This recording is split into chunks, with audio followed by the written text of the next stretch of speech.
across the nation were physically out of school for about a year, and sadly, some behind closed doors were trapped at home with abusive parents, a ripple effect of the coronavirus pandemic. With school now back in session, the number of cases are sadly skyrocketing as the bruises are now being seen once again. With a News 11 exclusive, here's Kids in Quarantine. It was 25 years and 1 month ago to the day. What's now an ice-cold case started with a warm and vibrant little girl. You may have heard of Amberly's Place in Yuma, but do you know her story?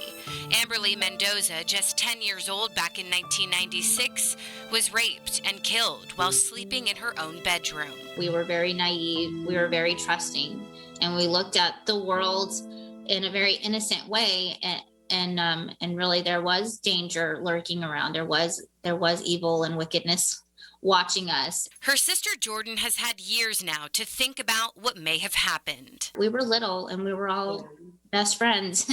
Yep.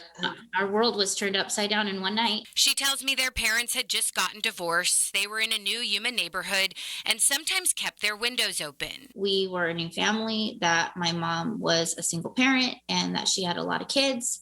We were always all coming and going. And so I definitely think it was someone who maybe was local to the area and just kind of was keeping an eye on us.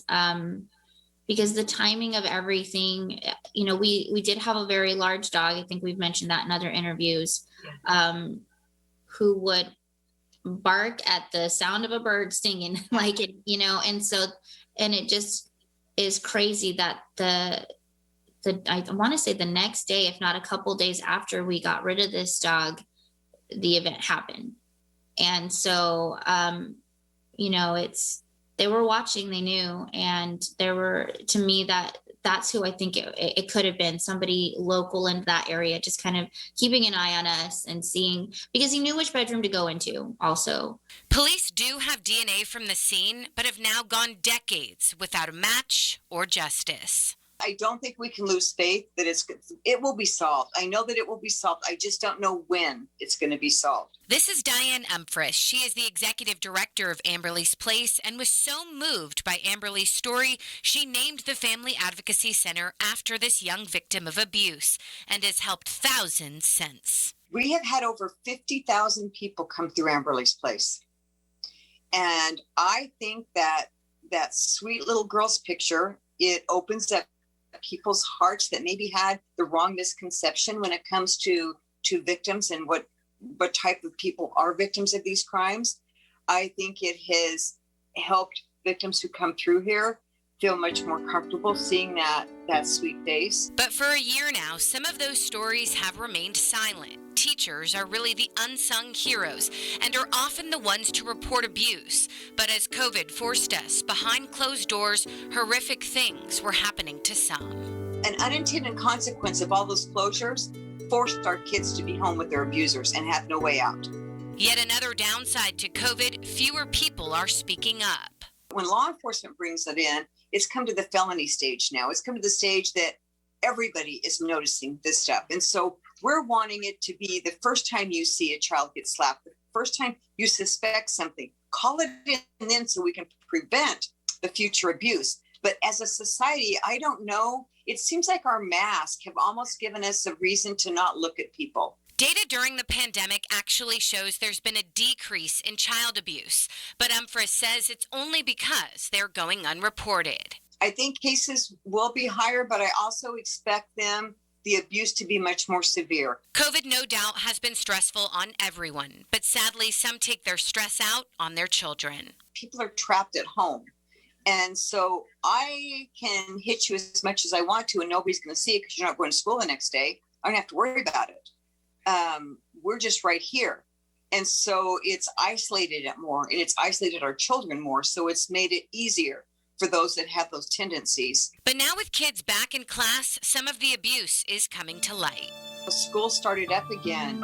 And the minute that school started up again, we started getting those phone calls, and we have had those phone calls every single day. Sometimes from the kids themselves. Amberley's Place has worked hard to make sure victims of any age know help is out there. The Advocacy Center is now using TikTok and a therapy dog to reach kids directly. 1 in 4 girls and 1 in 6 boys will be the victim of child abuse sometime in their lifetime. And those numbers have gone up. Umphress also wants children to know the difference between discipline and abuse. Shoving, the name calling is frustrating because people don't stop and think about that. But even when you're out in public, you'll hear parents use derogatory terms toward their children, and that's just crushing the self-esteem. And so emotional abuse is just as bad as physical abuse, other than the scars are longer and people don't notice the bruises of the emotional abuse. Talk about the difference. Talk about what's appropriate cell phone behavior. Talk to your kids about their bodies too. Have a base so that if someone tries to take advantage, they will have heard what's right and wrong. Even if you're just going to tell them where the bathing suit touches, nobody should touch you. Yep. Something. Give them a guideline. They need those guidelines. All of these lessons learned and lives saved because of one little girl. Her name wasn't forgotten. She wasn't just silenced. It was, no, her name is now speaking loud and helping so many. So while Amberley's innocence was taken, her story has no doubt spared others. If you have a gut feeling that something is wrong, trust that. There is a non-emergency line you can call and police will simply do a welfare check. And I will be sure to include that number on our website as well, kyma.com. Imperial County, of course, is also in our viewing area, so I will include the resources that are available there as well. And I want to add, there are both short and long-term consequences of abuse. A study currently underway in Arizona called Adverse Childhood Experiences is revealing abused children later in life are more likely to abuse drugs, have health issues, or commit suicide. So again, we must all do our part to honor the memory of Amberley Mendoza, especially during these unprecedented times.